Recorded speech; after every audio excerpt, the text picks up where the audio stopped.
الذين آمنوا ولم يلبسوا إيمانهم بظلم أولئك لهم الأمن وهم مهتدون۔ بزرگان محترم، نوجوان ساتھیوں، عزیز بھائیوں، پردہ نشین ماں و بہنوں، تمام تعریفیں اس اللہ وحدہ لا شریک کے لیے ہیں جو اس عظیم الشان کائنات کا اکیلا خالق اور مالک ہے۔ درود و سلام ہو اللہ رب العزت کے تمام انبیاء علیہم السلام پر، جن کو رب العالمین نے انسانوں کی ہدایت اور رہنمائی کے لیے دنیا میں بھیجا، خصوصاً میرے اور آپ کے آخری نبی جناب احمد مجتبیٰ محمد مصطفیٰ صلی اللہ علیہ وسلم کی ذات پر، جن پر اللہ رب العالمین نے دین کو مکمل کیا اور یہ بات نازل فرما دی، الیوم اکملت لکم دینکم واتممت علیکم نعمتی ورضیت لکم الاسلام دینا، کہ آج کے دن میں نے تم پر دین کو مکمل کر دیا، اپنی نعمت کو تمام کر دیا اور اسلام کو بطور دین تم سے راضی کر لیا۔ اس دین میں نہ کسی اضافے کی گنجائش ہے، نہ کوئی کمی قابل قبول ہے۔ دین وہی قابل قبول ہے جو محمد الرسول اللہ صلی اللہ علیہ وسلم نے ہم تک پہنچایا ہے۔ اللہم صلی علی محمد وعلی آل محمد وبارک وسلم۔ حضرات، پچھلے خطبے میں قرآن کریم سے ایسے 4 واقعات میں نے آپ کے سامنے ذکر کیے تھے، جن واقعات میں اللہ تبارک و تعالیٰ نے دنیاوی اعتبار سے تمام اسباب کے ختم ہو جانے کے بعد بھی اپنے بندوں کی دعا کی وجہ سے، دعا کے نتیجے میں اللہ تبارک و تعالیٰ نے ان کی مدد فرمائی۔ آج کے اس خطبے میں دعا کی قبولیت کے کیا اسباب ہیں، کون سے وہ کام ہیں جن کو اپنایا جائے تو انسان کی دعا قبول ہوتی ہے، مختصر وقت میں ایسے چند اہم اعمال میں آپ کے سامنے ذکر کروں گا، جو اعمال اگر بندہ پابندی سے کرے، اپنی دعا میں اگر ان چیزوں کا خیال کرے تو ضرور اس کی دعا قبول کی جائے گی۔ سب سے پہلی بات، سب سے پہلا کام دعا کی قبولیت کے لیے یہ ہے کہ انسان اپنے عقیدے کو درست کرے، انسان اپنے عقیدے کو درست کرے۔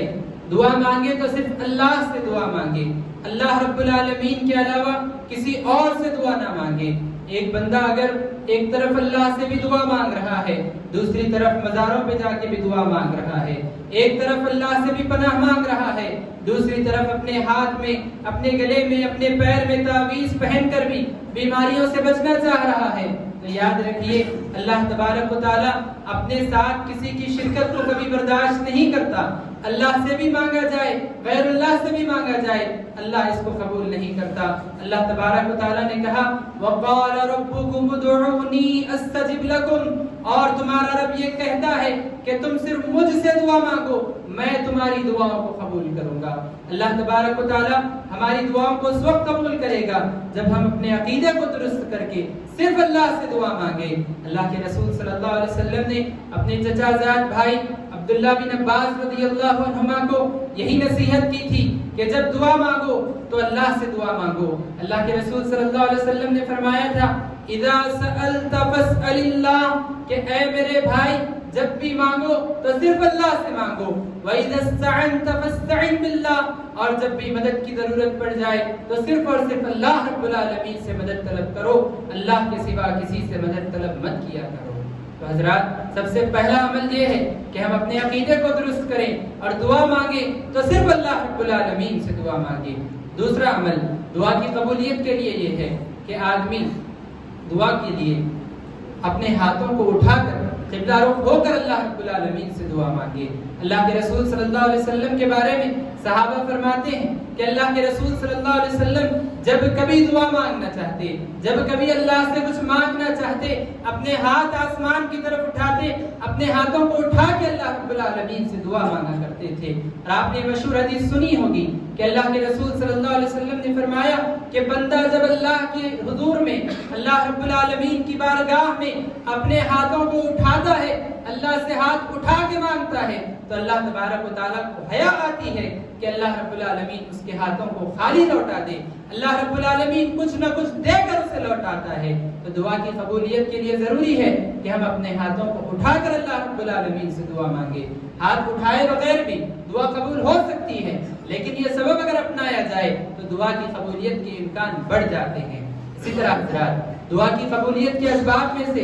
ایک سبب یہ بھی ہے کہ آدمی جب دعا کی شروعات کرے تو اللہ رب العالمین کی تعریف بیان کرے، اللہ کی ثنا بیان کرے، اللہ کے رسول صلی اللہ علیہ وسلم پر درود بھیجے، اس کے بعد اس کو جو مانگنا ہے اپنی دعا کی شروعات کرے۔ یہ نہ ہو کہ آدمی ہاتھ اٹھائے اور دعا کرنے لگ جائے۔ اللہ کے رسول صلی اللہ علیہ وسلم نے دعا کا ایک طریقہ سکھایا ہے کہ جب دعا کے لیے ہاتھ اٹھاؤ تو پہلے اللہ کی تعریف بیان کرو۔ الحمدللہ رب العالمین، آپ سورہ فاتحہ سے شروعات کیجئے، یا سبحان اللہ والحمدللہ، اللہ کی تعریف کے جو کلمات ہیں پہلے ان کلمات کو آپ ادا کریں، اس کے بعد اللہم صلی علی محمد وعلی آل محمد، درود ابراہیم جو سکھایا گیا، اس درود کو آپ پڑھیں، اس کے بعد اپنی دعا کی آپ شروعات کریں، اور دعا کے اختتام پر بھی پھر سے درود پڑھا کریں۔ درود کے شروع میں،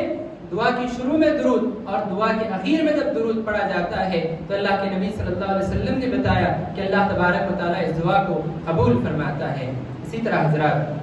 دعا کی قبولیت کے اسباب میں سے ایک سبب یہ بھی ہے کہ آپ جب دعا مانگیں تو ان کلمات سے دعا مانگیں جو کلمات قرآن کریم میں بتائے گئے، جو کلمات اللہ کے رسول صلی اللہ علیہ وسلم نے سکھائے، جو دعائیں قرآن میں آئی ہیں، جو دعائیں نبی صلی اللہ علیہ وسلم نے سکھائی ہیں، ان دعاؤں کو یاد کر کے وہ دعا پڑھنے کی آپ کوشش کریں۔ اہل علم نے ایک بڑی بہترین بات یہاں یہ بتائی ہے کہ آپ اپنے الفاظ سے دعا مانگتے ہیں، جو الفاظ کے قبول ہونے نہ ہونے دونوں کے امکان ہیں۔ قرآن میں جو الفاظ دعاؤں کے بتائے گئے وہ دعائیں ہیں جو کلمات کو اللہ نے قبول کیا ہے، جن کلمات سے دعا کرنے پر اللہ نے دعاؤں کو قبول کیا ہے، وہ دعائیں قرآن کریم میں موجود ہے۔ آپ ان دعاؤں سے اگر اپنی دعا مانگیں گے، ان الفاظ کا استعمال کرتے ہوئے، آپ کی دعا کی قبولیت کے اسباب بڑھ جائیں گے۔ ربنا آتنا فی الدنیا حسنہ وفی الآخرۃ حسنہ وقنا عذاب النار، ایسی کتنی دعائیں قرآن کریم میں موجود ہے۔ انبیاء کی دعائیں جو ذکر کی گئی ہیں،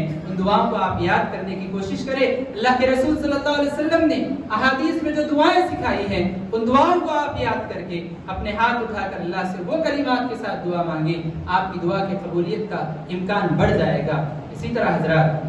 جب آدمی اللہ رب العالمین سے دعا مانگتا ہے تو یہ بھی دعا کا ایک ادب سکھایا گیا ہے کہ جب آپ اللہ سے دعا مانگیں تو دل کے حضور کے ساتھ اپنا دل حاضر رکھ کر مکمل یقین کے ساتھ اللہ رب العالمین سے دعا مانگیں۔ ایسا نہ ہو کہ آپ دعا کے لیے ہاتھ اٹھا کر زبان پہ کلمات تو آ رہے ہیں لیکن آپ کا دل آپ کے جو ہے کلمات سے جڑا ہوا نہیں ہے، آپ کی سوچ کہیں اور ہے، یا اسی طرح کوئی اور دعا پڑھ رہا ہے، آپ کہیں اور دیکھ کے آمین کہتے جا رہے ہیں، ایسی دعا اللہ قبول نہیں کرتا۔ اللہ کے رسول صلی اللہ علیہ وسلم نے حدیث میں فرمایا، ادعوا اللہ وانتم موقنون بالاجابہ، کہ اے لوگوں اللہ سے دعا مانگو تو یقین سے دعا مانگو کہ میری یہ دعا قبول ہونے والی ہے۔ اور یاد رکھو، ان اللہ لا يقبل الدعاء من قلب لاہن من قلب غافل لاہن، اللہ کے رسول صلی اللہ علیہ وسلم نے فرمایا کہ اللہ اس دعا کو قبول نہیں کرتا جو ایسے غافل دل کے ساتھ اور جو ہے دوسری طرف توجہ کے ساتھ، دل انسان کا دوسری طرف اور دوسری طرف دعائیں مانگ رہا ہے،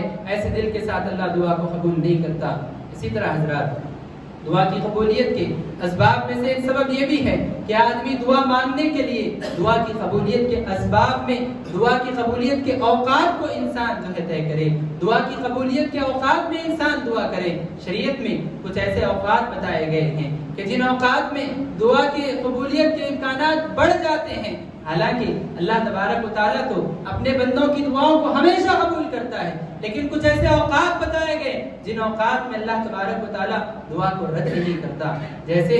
اذان اور اقامت کے درمیان کے جو وقت ہوتا ہے، اس وقت کے بارے میں اللہ کے نبی صلی اللہ علیہ وسلم نے فرمایا، لا يرد الدعاء بین الاذان والاقامہ، فرمایا کہ اذان اور اقامت کے درمیان جو بندہ دعا کرنے بیٹھتا ہے، جو دعائیں اذان اور اقامت کے درمیان کی جاتی ہیں، ان دعاؤں کو اللہ تبارک و تعالیٰ رد نہیں کرتا۔ لہذا اذان اور اقامت کے درمیان بیٹھ کر دعا مانگنے کا آپ اہتمام کریں۔ اسی طرح دعا کی قبولیت کے اوقات میں سے ایک وقت یہ بھی بتایا گیا کہ آپ فجر کی نماز کا جب وقت شروع ہوتا ہے، اس سے پہلے کا جو وقت ہوتا ہوتا ہے، رات کا جب آخری حصہ ہوتا ہے، وہ وقت میں دعا کی قبولیت کے امکان بڑھ جاتے ہیں۔ اللہ کے رسول صلی اللہ علیہ وسلم نے فرمایا کہ ہمارا رب آسمان پر آتا ہے، دنیاوی آسمان پر آتا ہے اور ندا لگاتا ہے، من یدعونی فاستجیب لہ، کون ہے جو مجھ سے دعا مانگے کہ میں اس کی دعاؤں کو قبول کروں، من یستغفر لی فاغفر لہ، کون ہے جو مجھ سے مغفرت طلب کرے، مجھ سے بخشش طلب کرے، میں اس کی بخشش کرنے کے لیے تیار ہوں۔ ہم دنیا میں کتنے لوگوں کے پاس جا کر اپنے مسائل ذکر کرتے ہیں، کتنے لوگوں کے سامنے اپنی پریشانیاں ذکر کرتے ہیں، کتنے لوگوں کے سامنے اپنے مسائل ذکر کر کے روتے ہیں، حالانکہ یہ وہ لوگ ہیں جو ہماری بات کو سننے کے لیے بھی تیار نہیں، ہماری بات کو، ہمارے پریشانی کو حل کرنا تو بڑی بات، لوگ سن کر بعد میں مذاق اڑاتے ہیں لوگوں کے مسائل کو سن کر، اور ایک طرف اللہ ہے جو ہماری دعا قبول کرنا چاہتا ہے اور ہم دعائیں نہیں کر رہے ہیں۔ آپ کو اگر معلوم ہو کہ آپ جو ہے رات کے آخری حصے میں کسی شخص سے اگر ملیں گے، وہ آپ کو آپ کی ساری ضروریات مکمل کر کے دے دے گا، آپ پوری رات جاگ کر اس کے پاس جائیں گے، تو پھر ہمارا ایمان کہاں ہے؟ اللہ کے رسول صلی اللہ علیہ وسلم نے کہا کہ رات کے آخری حصے میں جو دعا مانگی جاتی ہے وہ اللہ قبول کرنے کے لیے تیار ہے۔ دنیاوی آسمان پہ آ کر اللہ ندا لگاتا ہے، کون ہے مجھ سے دعا مانگے، میں اس کی دعا کو قبول کروں گا۔ آپ پریشان ہیں، مسائل میں گھرے ہوئے ہیں، روزی کے مسائل ہیں، قرض کے مسائل ہیں، اولاد کے مسائل ہیں، رشتوں کے مسائل ہیں، آپ کا جو بھی مسئلہ ہے، آپ رات میں اٹھ کر آپ وضو کر کے نماز پڑھ کے اللہ سے دعا مانگیے، اللہ آپ کی دعا کو ضرور قبول کرے گا۔ تو حضرات، دعا کی قبولیت کے اسباب میں سے ایک سبب یہ ہے کہ آدمی دعا کی قبولیت کے اوقات میں دعا کرے۔ اور اسی طرح ایک آخری سبب بتا کر میں اپنی بات ختم کروں گا۔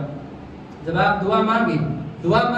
تو ساتھ ہی ساتھ آپ کو اپنے نفس کو بھی پاک کرنا ضروری ہے، اپنے نفس کو بھی پاک کرنا ضروری ہے۔ ایک انسان دعا تو مانگ رہا ہے لیکن وہ اپنے آپ کو پاک نہیں کیا ہوا ہے، ایسے آدمی کی دعا اللہ قبول نہیں کرتا۔ اللہ کے رسول صلی اللہ علیہ وسلم نے ایک واقعہ یہ ذکر فرمایا ہے کہ پچھلی امتوں میں ایک شخص ریگستان میں مسافر تھا، اس کے پراگندہ حالت میں اس کی روزی ختم ہو گئی، اس کا کھانا ختم ہو گیا، ساری چیزیں ختم ہو گئی، اب جینے کے اسباب اس کے پاس نہیں ہے، راستہ بھٹک گیا ہے، ریگستان میں اس پریشانی کے حال میں اپنے ہاتھ آسمان کی طرف اٹھا کر دعا کرتا ہے، یا ربی کہ اے میرے رب میری مدد فرما۔ دعا کی قبولیت کے سارے اسباب موجود ہیں، پریشانی کی حالت میں ہے، ہاتھ اٹھا کے مانگ رہا ہے، یا رب کہہ کے مانگ رہا ہے، لیکن نبی صلی اللہ علیہ وسلم نے فرمایا مطعمہ حرام ومشربہ حرام وملبسہ حرام فأنى يستجاب لذلك۔ یہ آدمی، اس کا کھانا حرام کا تھا،